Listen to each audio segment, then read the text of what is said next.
What's going on, everyone? Happy Tuesday to everyone. Hopefully everyone is doing well, staying safe, healthy. If you had to take a COVID test, a flu test, or a test for any virus, hopefully you have tested negative.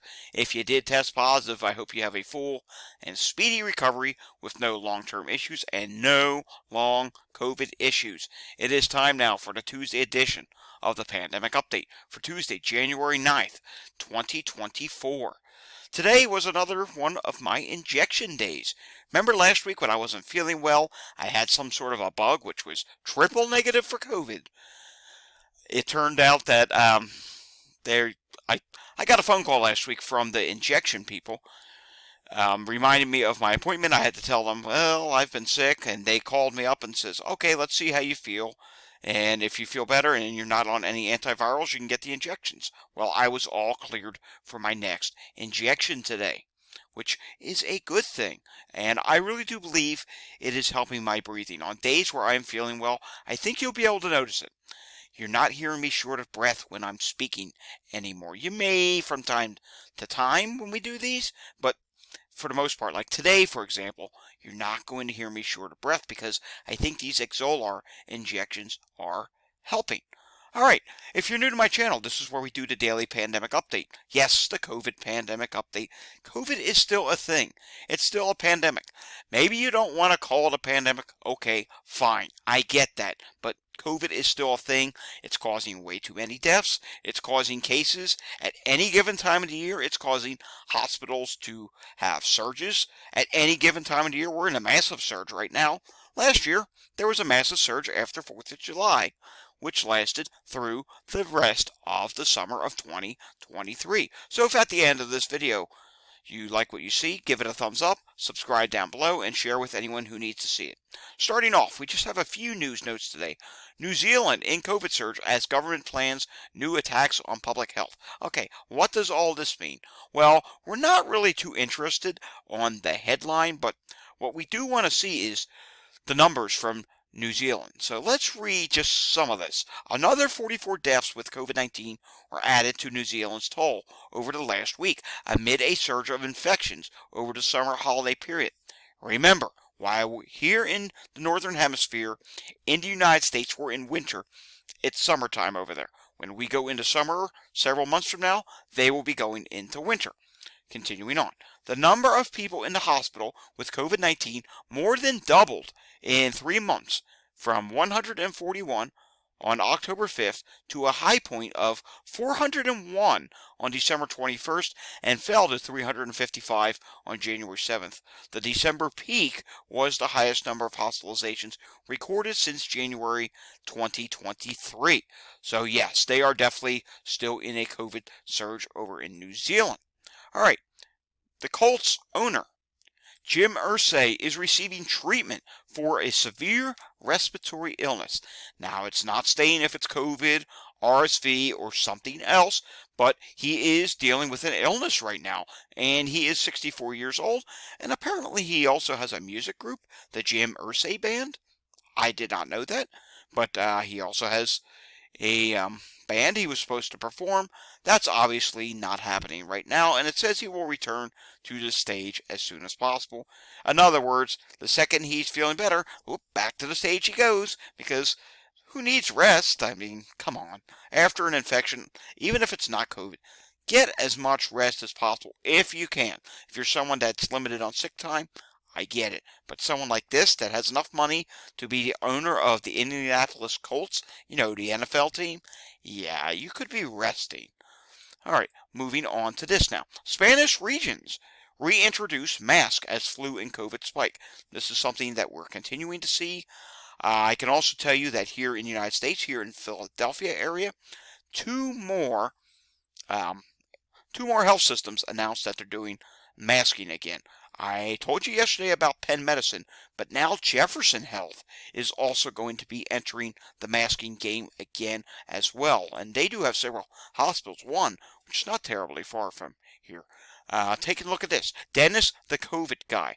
More than 100 Victorian nursing homes, this is in Australia now, Victorian nursing homes are battling COVID outbreaks as the state faces a worsening wave of the highly contagious new strain JN.1. JN.1. So yes, JN.1 is causing significant issues in Australia, and it's causing big time outbreaks. Okay, now you're probably wondering, okay, why am I showing someone's Twitter profile? Well, let me explain. I'm not just showing any Twitter profile here. This is Mandy Cohen, the director of the CDC, the Center for Disease Control here in the United States, in Atlanta, Georgia. Well, here's why I am showing you this. And let's refresh this. Let's just refresh this for a second, just to make sure that there has been no changes, but yeah, no changes. Okay, since December 29th, 2023, and I have Twitter set here to replies, post and replies. That's the last time she's made an update. She hasn't tweeted since December 29th. It is now January 9th. That is well over a week, and well, she hasn't updated since last year. We're in the second biggest wave of the entire pandemic, and the CDC director is silent. Why so silent? I don't know. There's been a lot of speculation. Could she be sick? Did something else happen? Is there something going on in her family? We don't know, but this is something to keep an eye on. The CDC director saying nothing during the second largest wave of the pandemic? I mean, come on. At least Rochelle Lewinsky would have been saying something by now. Yeah, this is not good. It's relatively concerning. All right, we have to take a look at air qualities. They're not going to be great. You're probably going to see a bunch of orange and red in the east. It's a humongous storm system going through the eastern portion of the country. Actually, I expect it to be worse. It was a little worse earlier.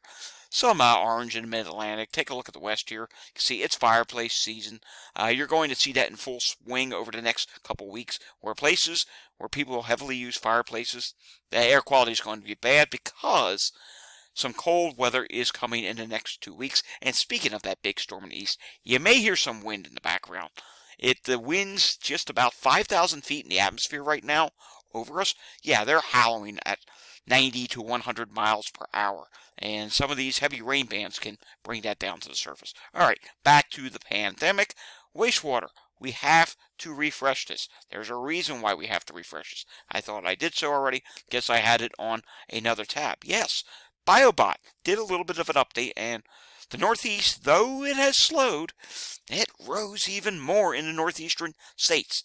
In the West Coast states, I honestly don't understand what's going on there. Maybe I sound like, well, no, COVID. Data report, it shouldn't be a good thing that it's not rising in the West Coast. It is, but it's very puzzling that the Northeast is the only place right now that really had this big surge, and well, the rest of the country, take a look at this. It's flattened out for some reason. Not understanding why that is, because hospitalizations have risen in other states all across the country, including the West Coast. So a little bit confusing to me, but is what it is. And as you can see here, there are some red wastewater sites in California. And of course, as you know, the Great Lakes, look at all these red wastewater sites. Ohio's really bad. And then the East Coast, the I-95 corridor. All right, continuing on now. You can see here, the majority of the country is high or very high wastewater. Just only a couple places that are moderate. And actually, am I seeing anywhere that's moderate? Nope, they're all high or very high now, with exceptions to these places, these states that were not reporting. All right, Walgreens for this week, the National Positivity Tracker. It shows 28.1% positivity. That rose from 27.6%. That's up 0.5%. Total test, 35,688. The prior week was 39,050. We want to change this now. We want to take a look at the latest view. You can see here, the highest positivity rate, or one of the states with the highest positivity rate, is New York, which right now has 46.7% positivity. Pennsylvania, we're just only going to do a few states, 29.2% positivity. Texas, 26.3% positivity. California, 29.4% positivity. Oregon, 30.3% positivity. Only 99 tests there. I wish they would do more than 100 tests in Oregon. Washington at least does more than that. 29.3% positivity. Florida, 29.1% positivity. Illinois, 29.4% positivity. And 2,500 tests. That's quite a few tests. Wisconsin, 34.4% positivity. Minnesota, 33.8% positivity. And Kansas, 32.5% positivity. And we did forget to add one thing on the national level, and that is that there were 35,688 tests in the last week, and that is down from the previous week's 39,000 tests. And I'm thinking at this point, because the holidays are now over, testing is probably going to drop a little bit each and every week. All right, moving on now. You can see here there are states here where deaths are rising. I expect that to fill in. COVID is at epidemic status and growing pretty much almost everywhere. And we can see here flu is really rising as well in the hospital. 34,798 people in the United States. I suspect that may rise for 1 or 2 more weeks before it finally peaks. All right, taking a look at the latest EMS call volume for Philadelphia yesterday. I have to bring it up. Here it is. 739 incidents yesterday. That's really not all that bad. As you know, my bellwether is when it's over 800, that's a really bad day. So 739 is not bad. Let's do a live look in the Philadelphia suburbs. And we can see here, yes, there are some calls for EMS right now, but not a terrible number. Sometimes it's not the number, it's the type of calls. And we are seeing 4 that are for respiratory right now. But again, it's not terribly busy. We have seen busier. And here we want to take a look at Chester County. Yeah, there's a lot of fire incidents right now. Big storms going on. But take a look at this here. Yes, there are some EMS calls, respiratory difficulty, multiple sick calls. So, yes, that is not good. Let's cross the Delaware River. Let's try and get across the Delaware River because it's rising right now. It's going to flood tonight. Taking a look here at New Jersey at what is going on. And in New Jersey, 1,417 people in the hospital. And we do note that 69 out of 70 hospitals reported today in New Jersey. It rose, but it didn't rise by a lot. So they could be getting close to their peak relatively soon. We'll have to see if it ends up being a double peak. With all these kids back in school, all these people back in the offices now, that's likely causing more cases, and it could result in another round of hospitalizations, which is probably why we're bouncing at the top now over New Jersey. Similar deal in New York State. New York State today for cases, they reported 3,442, but something interesting happens when we take a look at the hospitalizations. Remember, they ended last week dropping. They did bounce back up again a little bit to 3,303, which is 100 higher than where they ended last week at 3,203. Then we see something interesting, and just give me a moment here. It's going to load up, but we have to take a look at New York City. New York City is not doing the same thing as the statewide level. And I'm being told they will soon peak as well. But for right now, let's just take a look at what we see here. New York City has not yet peaked for hospitalizations. Last week, they ended at 1,306 hospitalizations. Today, they actually rose again to 1,373 hospitalizations. So that is not a good thing. And let's take a look at elsewhere in New York City. How about Long Island? We haven't taken a look at Long Island in a while, and we can see Long Island did have a pretty decent sized drop to end the week last week. But then they rose again today to 618. So right now, I would say New York City is bouncing around on the top simply because, hey, like I said, people are back in school, people are back in office. That's resulting in another round of cases, and that is resulting in increased hospitalizations. And I expect places like the west coast of the United States, California, Oregon, Washington, maybe even Arizona, you'll probably potentially have a double peak as well, or have an extended rise, because you really did not have as big of a wave as what we're seeing here in the eastern states right now. So it's something we're going to have to watch going forward. Texas will update tomorrow. Chicago probably Thursday. Colorado will update probably on Thursday as well. And again, Colorado, you didn't have much of a wave during this period. In fact, your hospitalizations actually dropped. So in a place like Colorado, and this has happened before, I suspect maybe the whole country will be dropping, but Colorado could still be rising. Maybe even come late January into February. It's definitely a possibility. We've seen it happen in Colorado before. Alrighty, guys, that does it for today's pandemic update. We'll have another pandemic update tomorrow. It'll probably be around the same time of the day. I actually go to my pulmonologist tomorrow, sleep doctor pulmonologist, to go over with him how this Xolar is helping me so far, and see what he has to say or see what they have to say. There's a number of people I see when I go there, so I will see you all again tomorrow.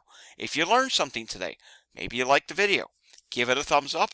If you want to see more content down below because you enjoyed this and you want to stay informed with what's going on, subscribe to my channel down below. I've noticed we've been gaining pretty much every day now. We are gaining more subscribers. I would like to hit 10,000 subscribers by the end of this year. I think that would be a fantastic goal. That means I am doing my job in informing you of what is going on. You know, all these videos, the occasional special video that we do. So, subscribe down below. If you know anyone that needs to see this content, by all means, share this with them. I will see you guys all again next time. Until I see you again next time, stay safe, everyone, and have a fantastic Tuesday afternoon. Thanks for watching. Take care.